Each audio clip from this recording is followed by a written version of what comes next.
तो हम लोग भी माननीय कांशीराम साहब के साथ चले हुए लोग हैं जम्मू के अंदर के कि ये आंदोलन शुरू हुआ है संविधान को बचाओ। मेरे साथी ये सभी कह रहे हैं संविधान को बचाओ, पर साथियों बचाना कैसे है इस बात को देखो। सभी लोग जहाँ कहेंगे बाबा साहब ने यह कहा, बाबा साहब ने यह कहा, अरे भाई मैं क्या कर रहा हूँ ये बताओ आप, मैं क्या कर रहा हूँ। सवाल तो ये पैदा होता है कि संविधान को बचाने के लिए हम लोग क्या कर रहे हैं वहाँ। तो इसलिए आरएसएस का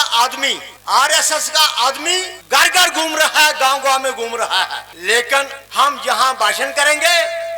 हमारा वोटर बैठा है गांव के अंदर, जहां दूसरे राज्यों के अंदर, लेकिन जब चुनाव आएगा 2024 की बात कर रहे हैं, सही बात है, अगर 2024 में यही जीत के आगे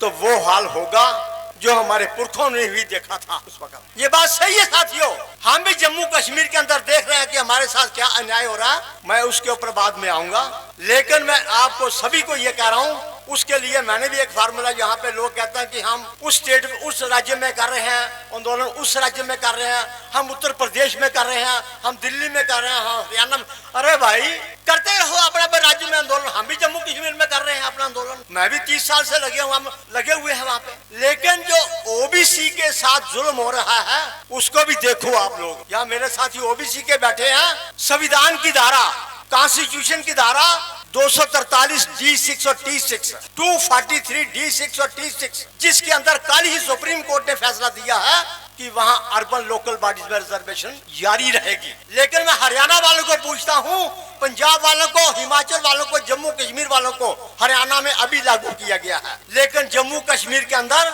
उस संविधान की धारा आज 243 की जो धारा है उसके तहत जम्मू कश्मीर के अंदर पंचायती राज सिस्टम और अर्बन लोकल बॉडीज में ओबीसी का रिजर्वेशन नहीं है। पंजाब के अंदर नहीं है, हिमाचल के अंदर नहीं है। लेकिन अगर हम अलग अलग लड़ते रहे तो ये मेरी बेटी यहाँ बोल के गई कि जातीय जनगणना, वो सही बात बोल के गई है। भाई तो आप कहते हो हम अपने राज्य में कर रहे हैं, अपने राज्य में कर रहे हैं, तो मैं इस बात को यहाँ पे घोषणा करता हूँ कि जब तक आप पूरे एकजुट होकर, जम्मू कश्मीर भारत का ताज है, लेकिन हम लोग इस बात की आपके सामने कुर्बानी करके ये बताते हैं कि जम्मू कश्मीर से एक यात्रा शुरू कीजिए, मूल निवासी की, चाहे ओबीसी की, चाहे शेड्यूल कास्ट मिल के जैसे भी है, ये सभी इकट्ठे हो जाओ, नहीं तो चुनाव खत्म हो जाएगा। उसके बाद कहोगे आप कि एक किसी का कैंडिडेट दूसरा किसी का कैंडिडेट खड़ा हो जाएगा और चुनाव हम खत्म हो जाएगा। तो साथियों मैं इस मंच से ये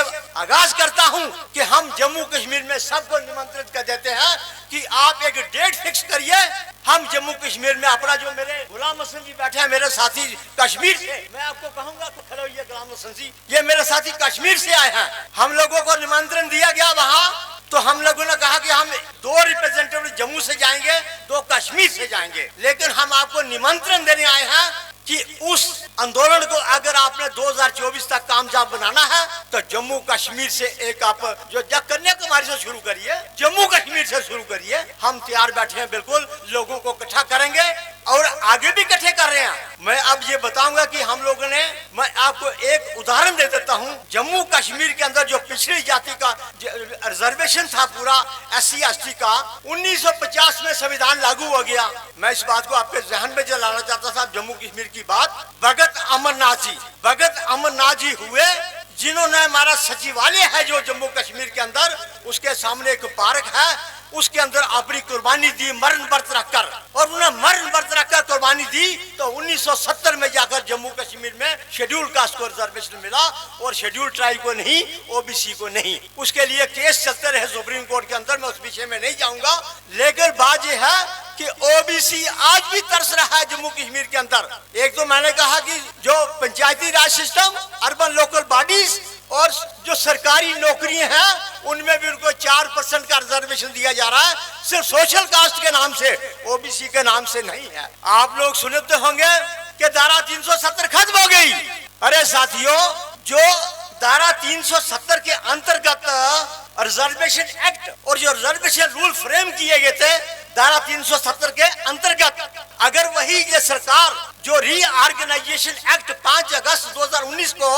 राज्यसभा में पेश करती है, उसके पेज नंबर 44 पे साफ लिखा हुआ है कि that will remain in force. इसका मतलब SC, ST और OBC के ऊपर आज भी धारा 370 लागू है वहां जम्मू कश्मीर के अंदर। ये बात मैं आपको दोबारा रिपीट करता हूँ। जब 5 अगस्त 2019 को रीऑर्गेनाइजेशन एक्ट धारा 370 खत्म हुई, जिस दिन वो राज्यसभा में बिल पेश किया गया उस वक्त और पूरा एक्ट पेश किया गया रीऑर्गेनाइजेशन एक्ट, उसके अंदर पेज नंबर 44 पे साफ लिखा हुआ है बिल्कुल कि ये रिजर्वेशन एक्ट 2004 और रिजर्वेशन रूल 2005 के लागू रहेंगे। मेरे वकील साहब सुन रहे होंगे जहाँ से बैठे हुए। मैं ये जो मेंबर पार्लियामेंट यहाँ हमारे बैठे थे, मैं उनको भी ये बात उनके ध्यान में लाना चाहता हूँ कि जब धारा 370 खत्म हो गई तो जम्मू कश्मीर 31 अक्टूबर को क्या बना दिया गया, एक यूनियन टेरिटरी। तो मतलब क्या है, जब एक यूनियन टेरिटरी बन गई तो सेंटर के जितने कानून हैं वो डायरेक्ट लागू होंगे जम्मू कश्मीर के अंदर। आपने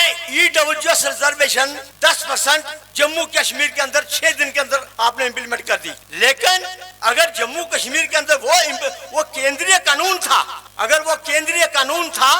तो फिर आपको ये OBC का जो सेंट्रल कानून था, सुप्रीम कोर्ट की जजमेंट थी 16/11/1992 की, ये भी यूनिफॉर्म लॉ बन चुका हुआ था। तो मैं साथियों यही कहूंगा, अंत में मैं एक बात तो कही, दूसरे मेरे साथी जितने बैठे हैं, मैं सभी से निवेदन है, मैं नोट कर रहा हूँ सर, मेरे जितने साथी यहाँ बैठे हैं, मैं बंधुओं आपसे एक अपील करता हूँ, 3 साल के लिए ये मनुवादी पार्टी कांग्रेस और बीजेपी छोड़ दो। 3 साल के लिए छोड़ के देखो, सिर्फ 3 साल के लिए, मैं ज्यादा नहीं कहता। अगर 3 साल के बाद इसका रिजल्ट आपको नहीं सामने आएगा, आप चले जाना वापस, लेकिन छोड़ के तो देखो एक बार इसको, इनको छोड़ो बिल्कुल, दोनों पार्टियों को। ये मनुवादी पार्टी है, जितना कांग्रेस ने नुकसान किया उससे ज्यादा वो बीजेपी कर रही है हमारा। तो साथियों मैं एक मुद्दे पे जरूर आऊंगा, ईवीएम का मुद्दे पे। जब जितने भी विदेशी कंट्री है, अमेरिका, बड़े बड़े